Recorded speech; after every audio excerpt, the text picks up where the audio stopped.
Budget केंद्र का आ चुका है, लेकिन तमाम जो प्रतिक्रियाएं हैं बजट के बाद में वो सामने आ रही है और विपक्ष भी लगातार बजट के बाद में हमलावर है, क्योंकि आम जनता को जो बजट से उम्मीदें थी, गृहिणियों को जो उम्मीदें थी, वो उस पर ये बजट खरा नहीं उतरा है। और इसी पर हम चर्चा करेंगे। हमारे साथ संवाददाता सहयोगी हमारे साथ अलग अलग राज्यों से जुड़ेंगे और उनसे हम इसी बजट पर चर्चा करेंगे कि क्या कुछ खास इस बजट में रखा है। अनिरुद्ध भोपाल से हमारे साथ में जुड़ चुके हैं। अनिरुद्ध, बजट इतना खास नहीं रहा जितनी उम्मीदें थी लोगों को, लेकिन अब क्या लगता है कि विपक्ष किस तरीके से हमलावर है?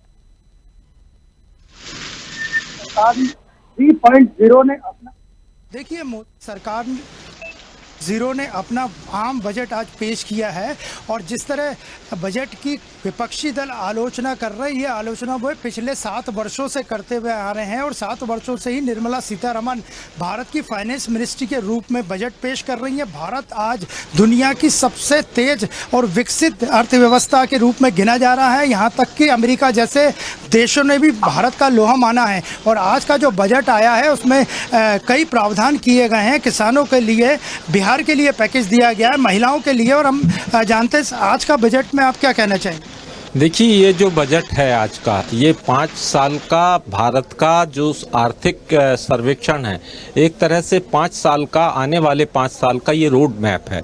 और इस रोड मैप पर पूरी जो विकास की अधोसंरचना है वह इस पर निर्भर करेगी, क्योंकि जो बजट है ये एक बहुत ही उस ढंग से लाया गया है जिसमें कि मध्यम वर्ग का, और मध्यम वर्ग में जो उच्च मध्यम वर्ग नहीं, जो निम्न मध्यम वर्ग है, जिसकी की आय जो है वो 20,000 से है, तो उस वर्ग को इस बजट में सेंट्रलाइज किया गया है।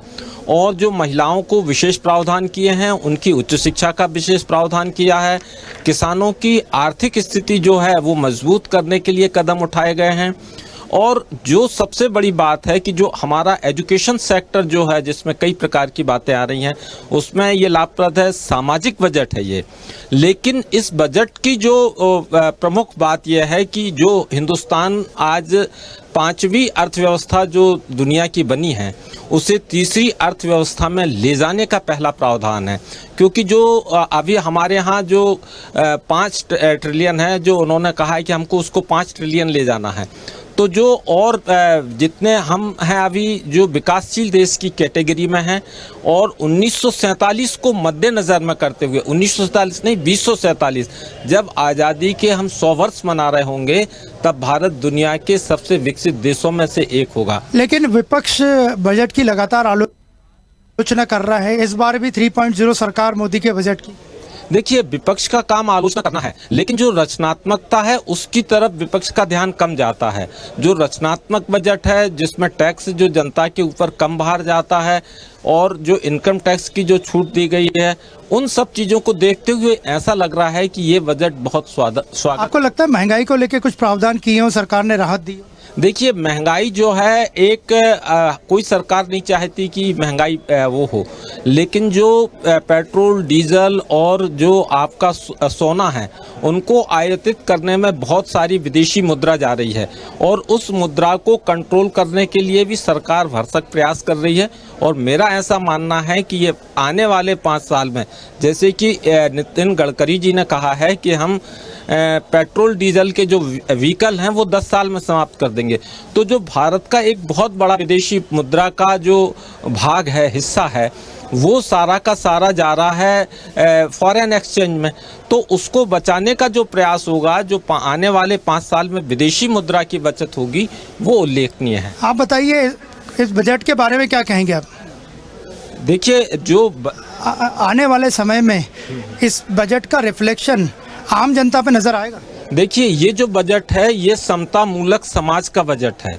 समता मूलक समाज में जिनमें सारे समाजों को एक साथ समन्वित किया जाता है और उनकी आर्थिक स्थिति बेहतर करने का जो प्रयास होता है, उसमें रोजगार भी पैदा होते हैं, उसमें कई चीज़ें होती हैं, डिफेंस की भी बात होती है, क्योंकि अंतर्राष्ट्रीय स्तर पर जो इस समय डिफेंस की बात चल रही है वो सबसे पहली चीज है। यदि डिफेंस हिंदुस्तान का अच्छा रहेगा, हम बाह्य तौर पे मजबूत रहेंगे, आंतरिक तौर पे मजबूत रहेंगे, और कई जो आंतरिक घटनाएं घट रही हैं उन पर भी जो नियंत्रण करने की जो बातें और बजट के प्रावधान किए गए हैं वो सराहनीय है। तो आपने देखा कि इनका साफ कहना था कि ये बजट है जो मोदी सरकार 3.0 बजट लेके आई है, वो समता मूलक समाज का बजट है और इस पे किसी को आपत्ति नहीं होना चाहिए। ठीक है अनिरुद्ध, जिस तरह से तमाम बातों का जिक्र कर रहे थे, समता मूलक बजट का जिक्र किया गया। और चलिए तनु, आपका रुख करूंगी कि देखिए सैलरीड लोगों के लिए तमाम बातों का जिक्र इस बजट के दौरान वित्त मंत्री निर्मला सीतारमण ने किया। उन्होंने जो स्टैंडर्ड जो आय डिडक्शन है उसे 50,000 से बढ़ाकर क्या 75,000 कर दिया गया है। तो सैलरीड लोगों को बेनिफिट मिलेगा। कहीं ना कहीं जो लगातार मध्यम वर्गीय लोगों की बातें कही जा रही थी, विपक्षी दल मध्यम वर्गीय लोगों को लेकर के तमाम तरह के सवाल खड़े कर रहा था कि मध्यम वर्गीय लोगों को कुछ नहीं मिला, लेकिन सैलरीड लोग जो है मध्यम वर्ग के, उनके लिए ये बेनिफिट लेकर के आई है सरकार।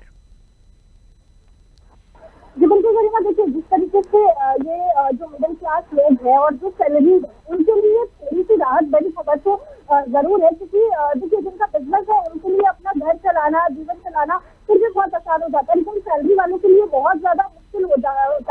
जब कल मैं ग्राउंड जीरो पर थी तो जब बातें हो रही थी लोगों से, आम जनता से, तो वही कह रहे थे कि आप सैलरी वाले लोग हैं भाई, हमारे लिए भी कुछ होना चाहिए। तो आज ये जो बजट आया इससे थोड़ी राहत तो गरिमा यहाँ मिलती हुई नजर आ रही है, लेकिन बहुत ज्यादा यहाँ पर राहत नहीं है और इसलिए विपक्ष जो है वो अब हमलावर हो रहा है। और देखिए अब समाजवादी पार्टी से अखिलेश यादव का स्टेटमेंट सामने आ गया। उन्होंने साफ ये कह दिया है कि ये जो बजट है उत्तर प्रदेश के लिए कुछ भी नहीं है, यहाँ पर किसान है तब भी यहाँ पर कुछ नहीं किया गया है। साथ ही उन्होंने कहा कि आपने आंध्र प्रदेश और बिहार के लिए तो सोच लिया, वही टीएमसी के नेता भी ये कह रहे हैं कि बंगाल के लिए कुछ भी नहीं दिया गया है, ये सिर्फ कुर्सी बचाओ बजट है।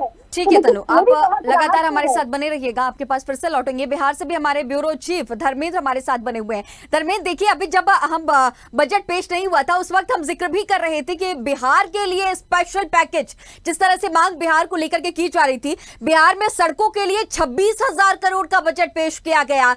तमाम लगभग कुल मिला के 40,000 करोड़ बिहार राज्य को दिया गया है। मांग लगातार बिहार सरकार की तरफ से, बिहार की जनता की तरफ से, और बिहार को यह बड़ी राहत मिली। हालांकि स्पेशल स्टेट का दर्जा चाहे ना मिला हो, लेकिन ये जो राहत पैकेज है वो बिहार को मिला है इस बार। ने सही कही कि जिस तरह से विशेष राज्य का दर्जा तो नामुमकिन था ही जो लोगों का, लेकिन आज जो जिस तरह से विशेष पैकेज दिया ये काबिले तारीफ है। यहाँ की जनता भी खुश है। जिस तरह से लोगों को बोला गया, जिस तरह से सरकार ने इस घोषणा किया है, सबसे बड़ी बात है 26,000 करोड़ एक्सप्रेस हुए, यानी पूरे बिहार में जो है सबसे बड़ी चीज होता है ग्राउंड लेवल पर आप जाएंगे तो सबसे बड़ा मार्ग होता है, और वो मार्ग जो है 26,000 करोड़ का पैकेज देना ये छोटी मोटी बात नहीं है। ये सबसे बड़ी अच्छी बात है कि जिस तरह से यानी सड़कों की जाल बिछाई जाएगी, समझ रहे, इसलिए महत्वपूर्ण है। और सड़कों की जाल अगर बिछाई जाएगी तो लोग एक दूसरे से कनेक्टिविटी रहेगा, एक दूसरे के पास जाने में उनको सुविधा होगी। ट्रांसपोर्ट हो या आय हो या व्यय हो, किसी प्रकार का व्यापारी हो, वो वहां तक पहुंचने में उसको सुविधा मिलेगी।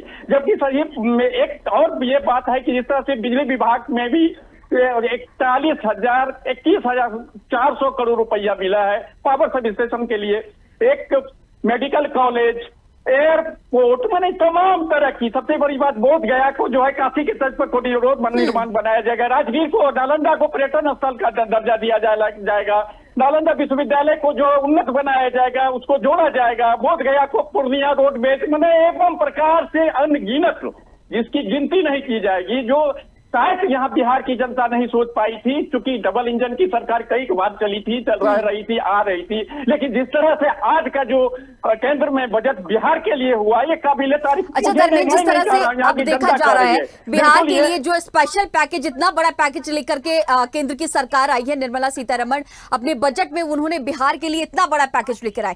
राजनीति भी शुरू हो चुकी है, क्योंकि बिहार में आने वाले कुछ ही महीनों में अब विधानसभा के चुनाव भी होने हैं, और इसके साथ ही जब लोकसभा चुनाव का परिणाम सामने आया था, तो बिहार और आंध्र प्रदेश का अगर सहयोग नहीं मिलता तो शायद तीसरी बार प्रधानमंत्री नरेंद्र मोदी नहीं बन पाते। ऐसा भी लगातार इस बात का भी जिक्र किया जाता है। तो कहीं ना कहीं अब कनेक्टिविटी इससे भी जोड़ करके देखी जा रही है। बिहार की अगर हम बात करें तो मूलभूत सुविधाओं की बहुत ज्यादा कमी थी, और अब जिस तरह से सड़कों के लिए सड़कों का जाल बिछाया जाएगा, 26,000 करोड़ बड़ा बजट सड़कों के लिए, कितना अहम माना जाए इसे राजनीति से जोड़ते हुए, क्योंकि बिहार में अब विधानसभा चुनाव भी बेहद करीब और जनता को सड़कों की बहुत ज्यादा जरूरत भी थी।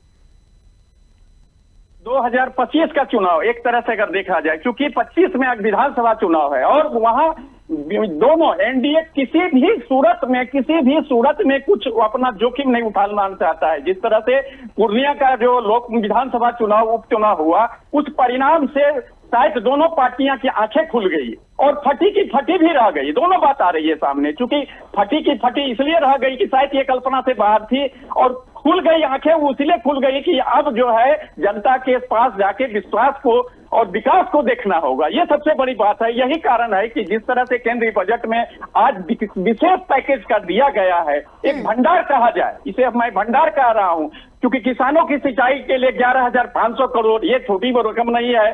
तो विद्युत के लिए 21,400 करोड़, मतलब कि एक गिनती अगर करते हैं तो मुझे लगता है कि कम होगी, क्योंकि यहाँ की जनता भी वो हम थोड़ी सी 10 कदम पर जनता के पास गए थे तो बोला कि भैया बहुत बढ़िया, आज ये पहली बार इस तरह का बजट देखने को मिला। तो जाहिर सी बात है ये विधानसभा का बजट, इसको अगर देखा जाए, मैं तो नहीं कह सकता, लेकिन विधानसभा का बजट जिस तरह से होना चाहिए उसको ये पेश कर रहा है, तो इसे जाहिर सी बात होगी कि 2025 का जो आगामी चुनाव होगा, विधानसभा का चुनाव, वो कहीं न कहीं इससे प्रभावित होगा, हर हाल में प्रभावित होगा। जी धर्मेंद्र, लोक लुभावन तो ये बजट नजर नहीं आ रहा है, लेकिन नीतीश नायडू ये बजट जरूर नजर आ रहा है। आप बने रहिए हमारे साथ में, आगे और जानकारी आपसे लेंगे। मुंबई से राहुल हमारे साथ में बने हुए हैं।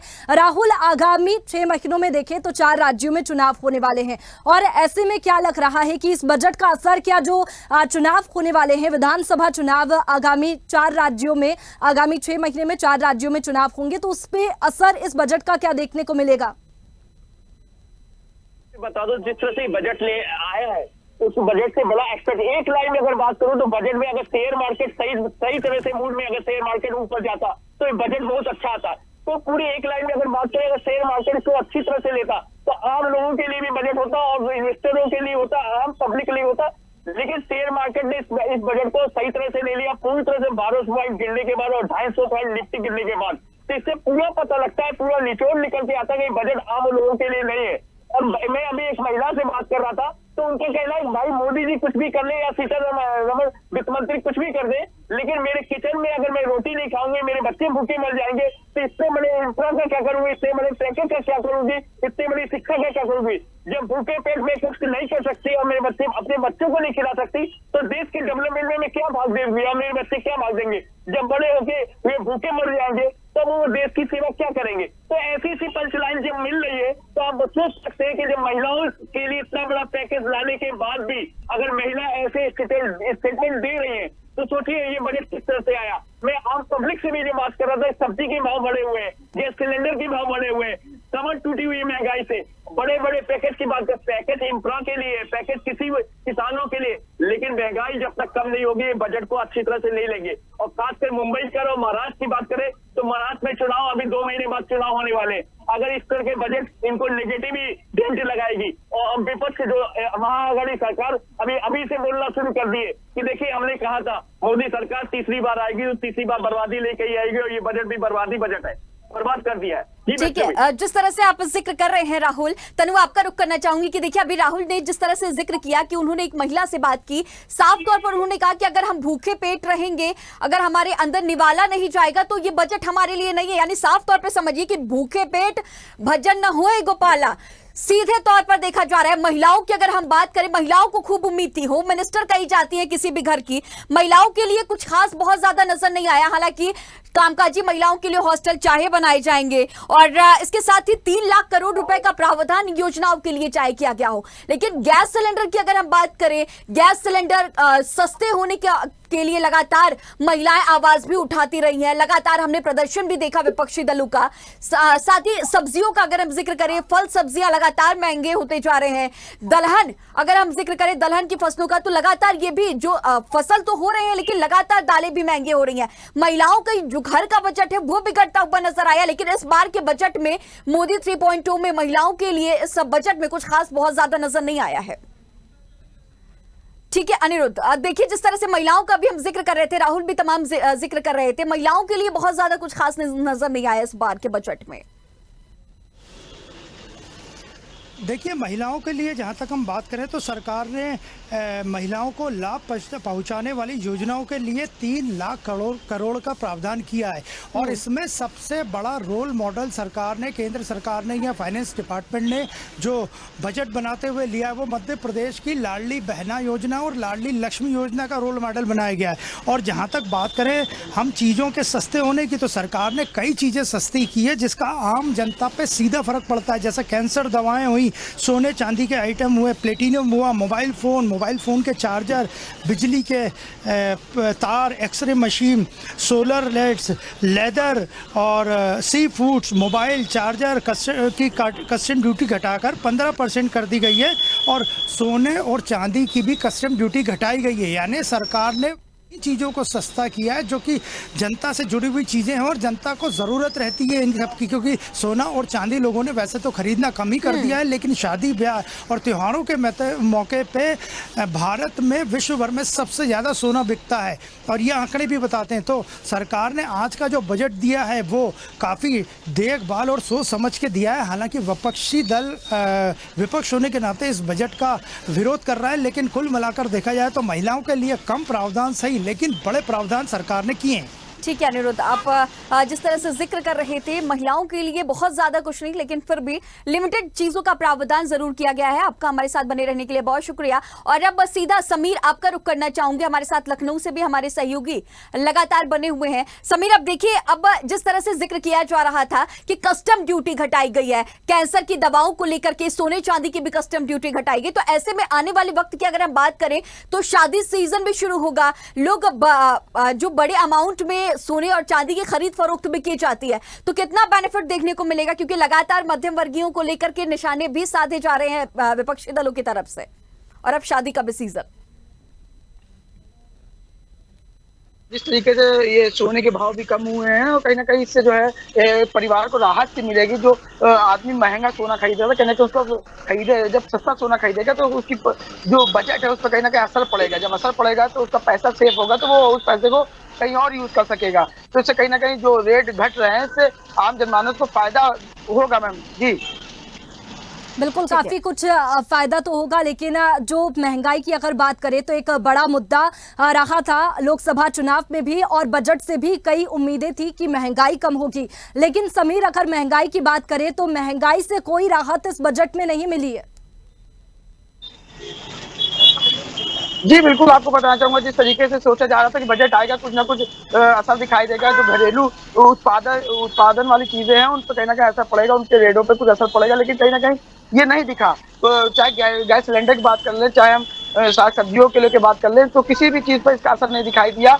तो फिर इस बार का बजट भी पिछले बार के बजटों की तरह हवाई दिखाई कहीं ना कहीं दे रहा है। लेकिन इस बार ये है कि 4.1 युवाओं को जो है रोजगार कार्ड मिलेंगे, तो कहीं ना कहीं युवाओं को इस बार ज्यादा ध्यान दिया जा रहा है कि कहीं ना कहीं युवा नाराज था पिछली बार, तो युवाओं को लेकर खास फोकस किया गया, महिलाओं को लेकर भी फोकस किया गया।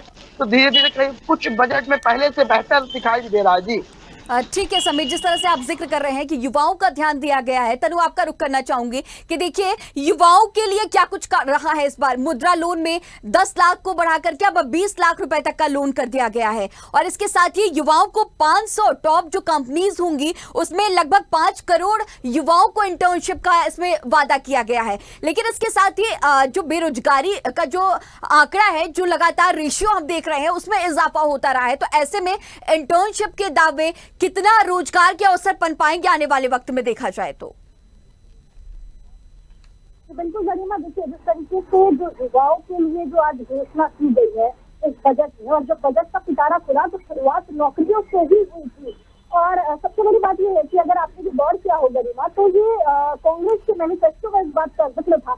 इंटर्नशिप, जो युवाओं को इंटर्नशिप देने का जो मॉडल था, वो कांग्रेस ने अपने मैनिफेस्टो में इसको मेंशन किया था। लेकिन अब बीजेपी ने उसी को ही कॉपी पेस्ट कर दिया है। और निर्मला सीतारमण ने बजट में ये बात कही है कि जितनी भी बड़ी कंपनियां हैं वहाँ पर जो बच्चे उनको इंटर्नशिप मिलेगी, साथ ही 5,000 से लेकर 6,000 तक उनको मिलेगा। लेकिन देखिए, अगर आने वाले टाइम की अगर बात की जाए और जिस तरीके से इंटर्नशिप का भी जो पीरियड होता है, तो मुझे ऐसा लगता है कि जो बच्चा देखिए 5,000 में, मुझे तो ऐसा लगता है कि उसका कन्वेंस भी नहीं निकल पाएगा अगर इस तरीके से देखा जाए तो। लेकिन ठीक है, एक अच्छी पहल है, इसका स्वागत करना चाहिए। कुछ ना होने से अच्छा है कुछ होना। तो इस बजट में वो वाली चीज जो है दिखाई दे रही है युवाओं के लिए।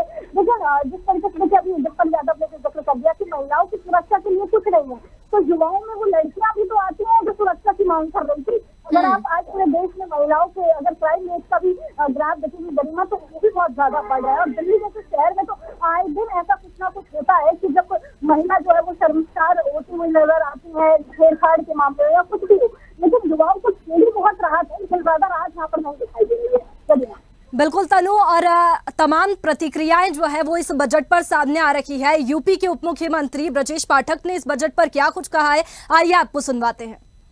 माननीय प्रधानमंत्री नरेंद्र मोदी जी की सरकार द्वारा वित्त मंत्री निर्मला सीतारमण जी ने जो बजट प्रस्तुत किया, हम कह सकते हैं आधुनिक भारत के निर्माण में सहायक सिद्ध होगा। 2047 में विकसित भारत का संकल्प का सपना जो देशवासियों ने माननीय मोदी जी के मार्गदर्शन में देखा है, उसको पूरा करने वाला बजट है। एक तरफ छात्रों की चिंता की गई है, किसानों को भी मजबूती देने का काम किया गया है, मध्यम वर्गीय लोगों के जीवन स्तर को ऊपर उठाने के लिए प्रावधान किए गए हैं, इनकम टैक्स सेवा में छूट देकर के सरकारी कर्मचारियों को भी बड़ा तोहफा भारत सरकार ने देने का काम किया है। मैं बजट का बहुत बहुत स्वागत करता हूं और माननीय प्रधानमंत्री नरेंद्र मोदी जी को, वित्त मंत्री आदरणीय निर्मला सीतारमण जी को बहुत बहुत आभार प्रकट करता हूं और पूरे प्रदेशवासियों को बहुत बहुत बधाई। तो तमाम नेताओं की जो ये प्रतिक्रियाएं हैं वो सामने आ रही है बजट के बाद में। हम रुख करेंगे बिहार से धर्मेंद्र का। धर्मेंद्र, लोक लुभावन ये बजट नहीं रहा, लेकिन रिकॉर्ड एक है कि 7वीं बार निर्मला सीतारमण ने ये बजट पेश किया। लेकिन उनके बजट में खास बात ये भी रहती है, उनकी पृष्ठभूमि रही है कि लोक लुभावन बजट रहता है और 7वीं बार पेश किया। इससे पहले भी बजट देखे तो कोई ऐसी राहत आम जनता के लिए नहीं रहती इस बजट में, जैसे इस बार भी नहीं है। महंगाई का एक मुद्दा था, वो भी इस बजट में दिखाई नहीं दिया कि आम जनता को महंगाई से कोई राहत मिली हो। और स्पेशल पैकेज की अगर बात करें बिहार में, तो उसको स्पेशल पैकेज तो मिला है, लेकिन अब जो चुनाव आने वाले हैं उस पर क्या असर इस बजट का देखने को मिलेगा, क्योंकि नीतीश नायडू ये बजट दिखाई दे रहा है, लोक लुभावन नहीं। एक बात फिर बता दूं कि सबसे बड़ी बात यह है कि 2025 में जो विधानसभा चुनाव होना है, अब देखा जाए कि बोध गया मंदिर काशी के तर्ज पर कॉरिडोर में तब्दील होगा, निर्माण होगा। बक्सर, भागलपुर, पूर्णिया ये छोटे डिस्ट्रिक्ट हैं जहां एयरपोर्ट बनेगा। राजगीर, नालंदा को पर्यटन स्थल का दर्जा मिलेगा। किसानों की सिंचाई के लिए 11,500 करोड़ का स्पेशल पैकेज दिया है। मेडिकल कॉलेज दिया है।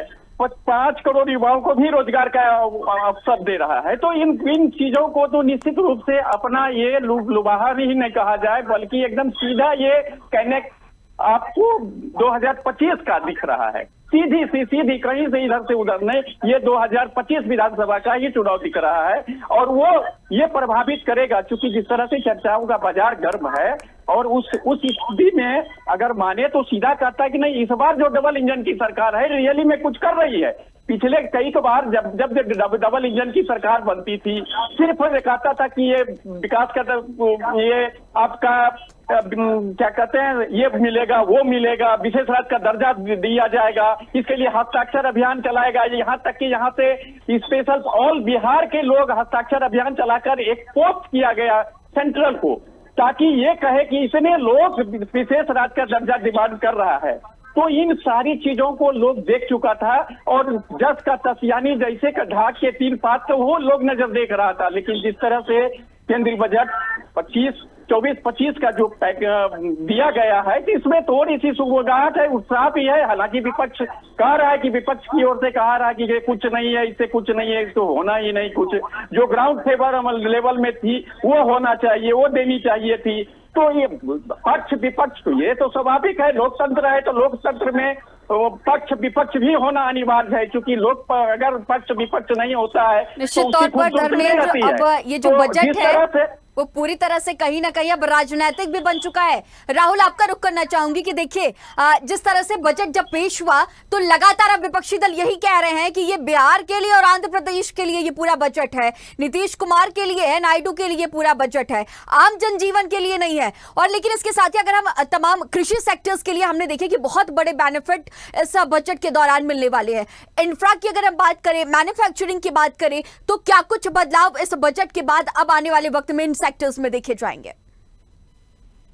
देखिए मैं बता दूं, इंफ्रा की बात करें, जिस तरह से स्टाम्प पे ड्यूटी पे क्या नाम है कम किया गया है, उससे कहीं ना कहीं इंफ्रा पे जोर आएगा, क्योंकि मकान बिकने शुरू हो जाएंगे, एक मध्यम वर्ग मकान खरीद सकता है। स्टाम्प ड्यूटी घटने से उनकी कुछ न कुछ राहत मिलेगी। जो मुंबई कर और महाराष्ट्र में काफी महंगा मकान होता है, अगर उस सपना जो देखते हैं उनके लिए तो एक राहत बड़ी खबर है। यानी अब जो मध्यम वर्गीय के लिए तमाम तरह के आरोप लगाए जा रहे थे, मध्यम वर्गीय के लिए बेनिफिट, इसे सीधे तौर पर माने जी, मध्यम वर्ग के लिए सपना पूरा हो जाएगा। जो मुंबई करे यहाँ मकान लेना बड़ा सपने की बात है, लेकिन अब मकान ले लेंगे और ड्यूटी जैसे ही स्टाम्प ड्यूटी कम होगी तो उससे मकान की कीमतें बहुत कम हो जाएंगी और उनको लेने का एफोर्ड कर सकते हैं। और किसी की बात करें तो किसी के लिए भी अच्छा पैकेज दिया है, लेकिन कहीं अगर मैं बात करूँ ना तो कहीं ना कहीं ये पूरा तरह से मैं एक लाइन जो बोल रहा हूँ, मसाला ये बजट है, पूरी कहीं ना कहीं सबको साधने की कोशिश है। बजट तो ठीक है, लेकिन उतना जो मध्यम वर्ग के लिए अगर इनकम टैक्स स्लैब की बात करूं तो 0 से लेकर 3 लाख तक एक भी टैक्स नहीं लगेगा, 0% है।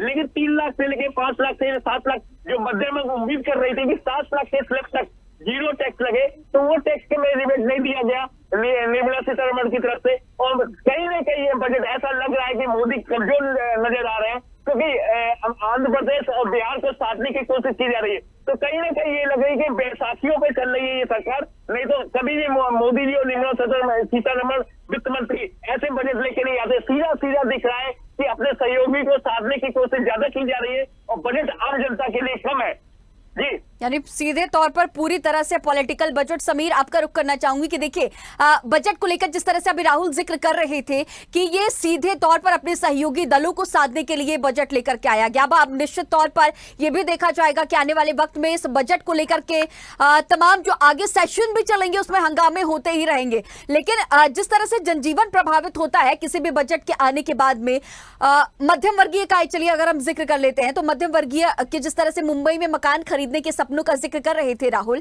मोबाइल की जो कस्टम ड्यूटी है उसमें भी बदलाव किए गए हैं। मोबाइल फोन सस्ते होंगे, पार्ट्स सस्ते होंगे और भी तमाम चीजें मध्यम वर्गीय के लिए। तो थोड़ा सा और भी एलैबोरेट करिएगा मध्यम वर्गीय के लिए क्या कुछ खास, क्योंकि लगातार मध्यम वर्ग जिस तरह से उम्मीद कर रहा था और बड़े बड़े सेक्टर्स की बातें की गई, तो ऐसे में उनको क्या बेनिफिट मिलेगा, इसका जिक्र कीजिएगा समीर। जी देखिए, मैं आपको बताना चाहूंगा, जिस तरीके से बड़े बड़े दावे और वादे किए जा रहे थे तो इसमें बजट में कुछ खास दिखाई नहीं दे रहा है। वही अगर बात कर ले तो कृषि के लिए भी इसमें खास तौर पे ध्यान दिया गया है, लेकिन अभी तो उसमें समय लगेगा। आपको बता दें 1.5 लाख करोड़ जो है कृषि को देने के लिए कहा गया। 9 फसलों को विशेष लाने के लिए बात की गई है तो 2 साल के अंदर देश भर में। लेकिन कहीं ना कहीं अगर बात करें जिस तरीके से मिडिल क्लास के लिए बात हुई थी कि मिडिल क्लास के इस बार इस बजट से काफी राहत मिलने वाली है, तो इसमें राहत नहीं मिलती दिखाई दे रही, क्योंकि जो बजट आया 7वां बजट उसमें आंध्र प्रदेश और बिहार को सबसे ज्यादा फायदा हुआ है। लेकिन अगर बात करें उत्तर प्रदेश की तो उत्तर प्रदेश को कुछ खास फायदा नहीं मिला है, ना ही उत्तर प्रदेश की महिलाओं को कुछ फायदा मिला है, ना ही उत्तर प्रदेश के युवाओं को कुछ खास मिला है। लेकिन जो भी आया है बस एक तरीके से अगर देखा जाए तो ये उत्तर प्रदेश की जनता और पूरे देश की जनता को एक लॉलीपॉप देने का काम किया जा रहा है केंद्र सरकार की तरफ से बजट में। क्योंकि जो मोबाइल, जैसे कि आपने भी जिक्र किया, मोबाइल के ऊपर टैक्स कम हो जाएगा, तो देखिए ये रोजमर्रा की चीजें नहीं है। रोजमर्रा की चीजें जो हैं, जो हमारी थाली में परोसी जाती हैं, जो हमारे परिवार के सदस्य यूज करते हैं, तो कहीं ना कहीं उनको उस चीज में लाभ मिलता नहीं दिखाई दे रहा है। अब सोने की जैसे बात की गई, सोने पे टैक्स कम हो जाएगा, सोना सस्ता होगा, तो सोना जो है एक परिवार का विशेष चीज गिनती में नहीं आता है।